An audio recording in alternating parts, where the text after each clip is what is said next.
তো এই রাউন্ডের কাজটিও আমার শেষ হয়ে গেল। এখন আমি নতুন এই রাউন্ডটা শুরু করব কাজ।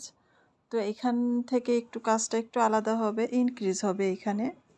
তো শুরু করছি। এই রাউন্ডে এইখানে একটু মনোযোগ দিয়ে দেখবেন, একটু ইনক্রিজ হবে এখানে। তো প্রথমে আমি 3টি চেন নিয়ে নিচ্ছি। 3টি chain, 1 double crochet, 2 chain, 1 double crochet, 1 double crochet, একটা শিলচেস হলো। এখন আর এটা তো ইনক্রিজ করবো, আগে বলে দিচ্ছি। এখন আবার 2টি চেন হবে, 2টি চেন, আবার এই একই স্পেসে আরও 2টো ডাবল ক্রোশে, 1 2।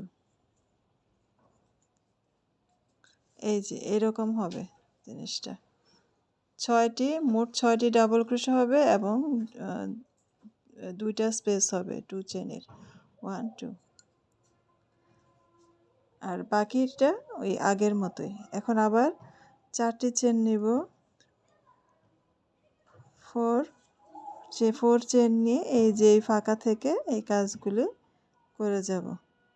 তো এখানে এই লুপে হচ্ছে গিয়ে সিঙ্গেল ক্রোশে করে দিচ্ছে। আবার 4 চেন, 1 2 3 4 চেন নিয়ে পরের লুপে সিঙ্গেল ক্রোশে করে দিচ্ছি। তারপর আবার 4 চেন, তারপরের লুপে, অর্থাৎ প্রতিটা লুপে একটি করে সিঙ্গেল ক্রোশে এবং 4 চেন করতে হবে।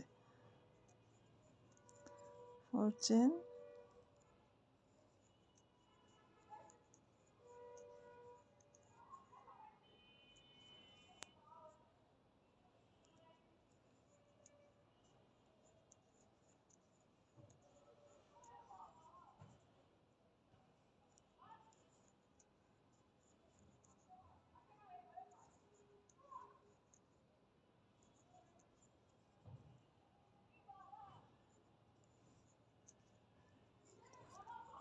অর্থাৎ এই যে এটা এরকম হবে। এখানে কয়টা লুপ হলো, 1 2 3 4 5 6, 6টি লুপ হয়েছে।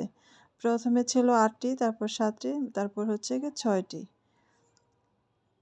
তারপর হচ্ছে গিয়ে আবার চেন নিব, 4টি চেন, 2 3 4, 4টি চেন নিয়ে এই যে এখানে ইনক্রিজ হবে,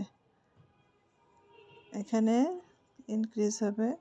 তো 1 2 2 double crochet, 2 chain, 2 double crochet,